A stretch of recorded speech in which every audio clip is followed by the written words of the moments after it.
Hi everybody, it's December 20th, 2025. Um,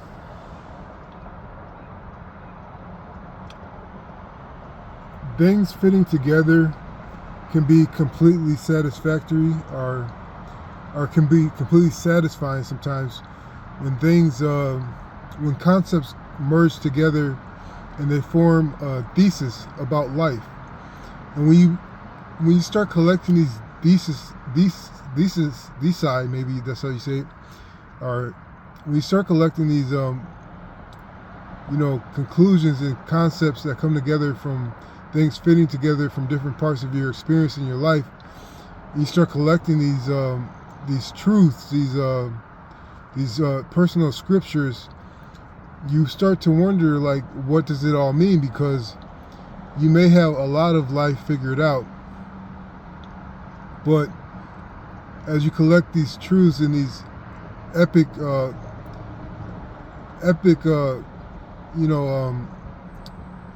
spiritual literature about your life, why aren't things perfect? Why aren't things at least?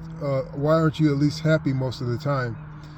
And this is what the mystery of life is, because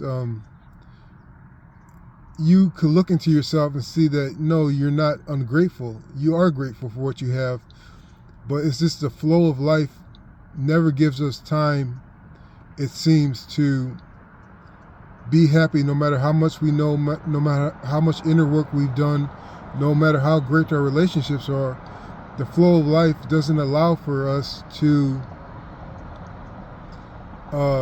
achieve the level of happiness or the level of contentment that we feel we deserve, or that we should be at least by our efforts, at least by our inner structure that is well kept up and clean.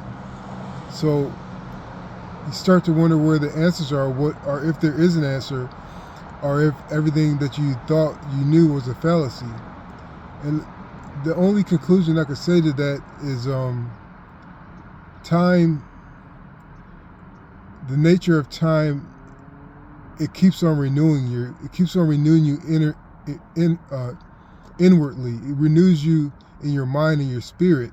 So even when you have come to a happy conclusion for a moment, time recycles and you start again. And it's not like you it's not as if you never have had any happiness or any contentment. It's just that the nature of time and how our souls and our minds interact with time, it recycles your life. So you go on to the next. So it's almost like if you have one movie of your life, you've had the beginning, middle, and end, and there was happiness at the end. So you go on to the next story of your life. That doesn't mean you've never experienced happiness or an epic story, but you have a new one right now. So that's what I can conclude right now. And so that gets me to thinking about chasing completeness. In life, we want to feel like we may feel like there's something missing all the time, as I just stated, kind of, but we feel like there's something missing because we know that we don't know enough, or we know that we don't feel enough autonomy in our life. We don't have as much control as we like, and so we just chase completeness. And so when it starts to dawn on you that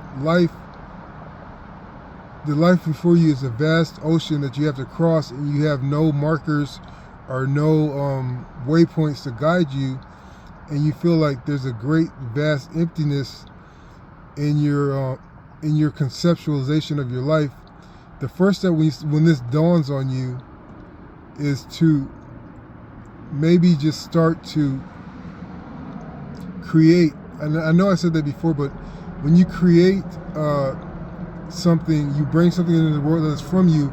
You shrink down the atmosphere and the void of your life, and it becomes more focused and more concise on what you need to do and what you need to complete in order to feel a level of completeness, what you need to accomplish in order to settle this story So when you feel there's a vast void in front of you and around you, start to create things, and you'll see how things will shrink, and your focus will make your world more connected and more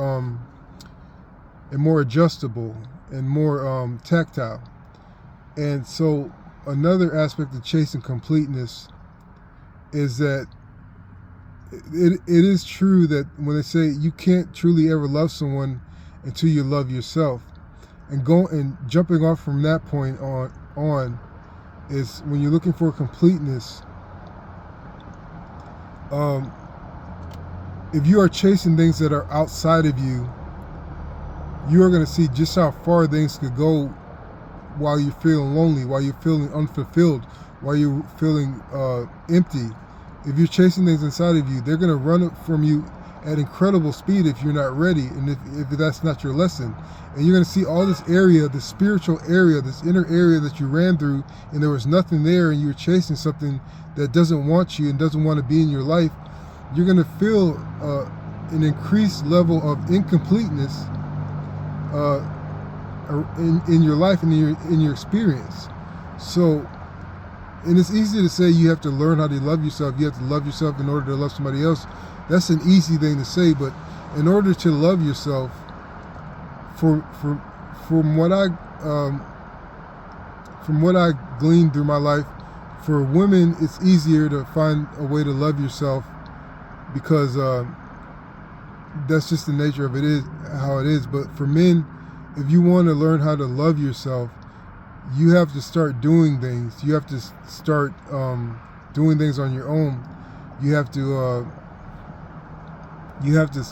build confidence by doing things and accomplishing things over and over and again until you prove it to yourself that you're worthy to be loved, and that you have confidence in what you do. You have skills, and you have value, and that it's just a natural, basic part of being a man, that you have to do things in order to build confidence and love for yourself. And it may be the same for women, but I can only speak for what I know. And so later in life, I'm not that old, but I'm not that young either.